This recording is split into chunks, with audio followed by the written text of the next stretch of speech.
Hey Wii fans, it's Matt with the Nintendo team, and I've got the review for Blob, a third-party game that you should actually buy. Check that out.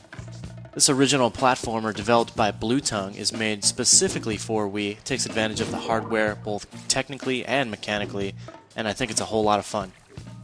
Now, I don't know if you know this, but I'm actually in the Guinness Book of World Records for writing the most stories about Blob. It's around 4 million now.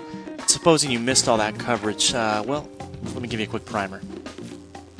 You are a blob. Well, not you actually, but your character, and you roll him through these monochromatic worlds, bringing color to the land, to the buildings, and to the inhabitants. The evil Inked Corporation, led by Comrade Black, has invaded Chroma City and has started sucking all the color out of the place, which is where you come in. So when you really break it down, this is one part platformer and one part painting game. It's really a lot of fun thanks to some tight control and some clever level designs. Yes, you're going to be rolling and you're going to be jumping around platformer style, but you're also going to be spraying paint on objects and on buildings and on inhabitants in order to solve puzzles, many of them very, very clever. What I think is really going to surprise a lot of people is just how polished the Blob is. From the opening cutscene, which is very crisp and clean, not to mention humorous, you're going to be dazzled by the production values. I also really like what the developer did with the user interface, as you can see right here. It's just very fluid, it's very stylish, and it's very satisfying to move back and forth between the sub-menus, believe it or not. Even the load times, which are brief, allow you to doodle on the screen with the Wii Remote and watch interactive storyboard sequences. Very nicely rounding out the experience is a host of unlockables, including access to cinematics from the game, concept art, and pre-production trailers. Despite the 4 million previews I've written, I still see a comment from time to time from a reader who's still a little confused about what you really do in Blob. Obviously, everyone gets that you paint the world, but what you may not know is that you paint the world for points, and there are submissions within every level that you're going to want to complete in order to advance. Each stage also has a countdown timer that you're going to want to consider as you go. So, as you enter a new world, certain areas will be opened, other areas will be locked. You're going to want to earn points to open up those gateways, and you do that by defeating enemies, and by painting buildings, and by linking together combos, and by amassing a whole lot of points.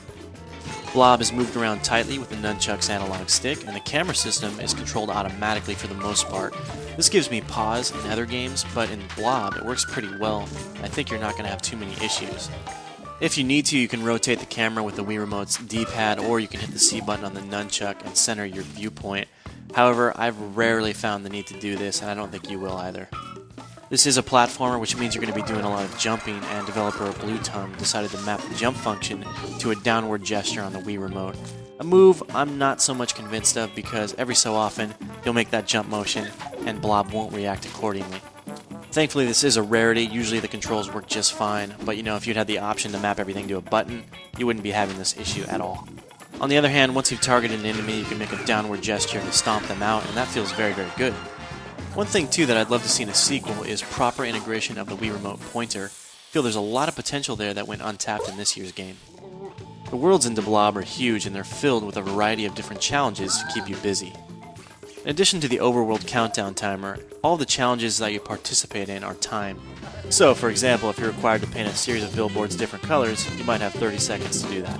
And this certainly makes some of the challenges a little more difficult than they might have otherwise been.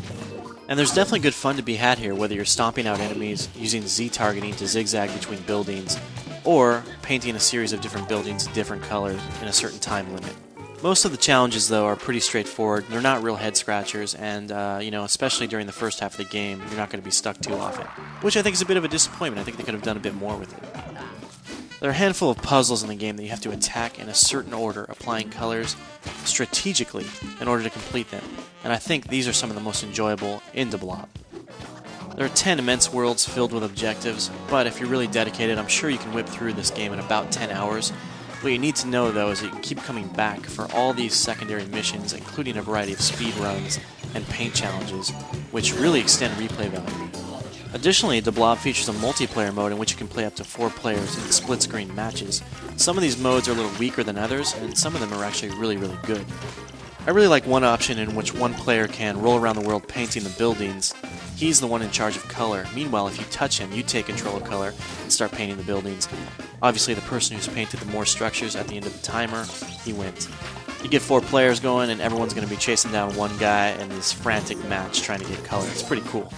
And I have to say before I go that The Blob is one of the prettier games on Wii. Whether or not you like the style, you have to appreciate some of the technology involved here.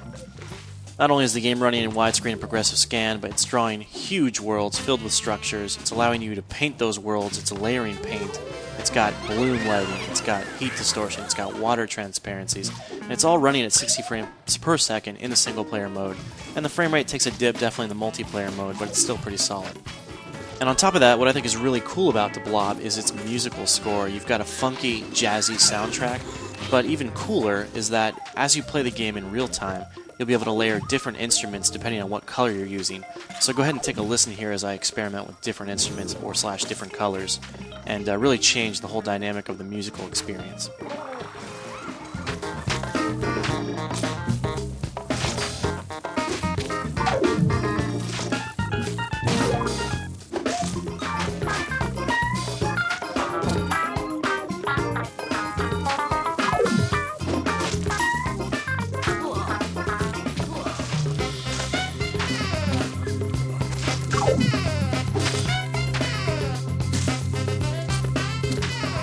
And that is The Blob, a quality third-party effort that I really believe you should support so that we can get more titles like this on our little white system. For our full written review, check out IGN.com.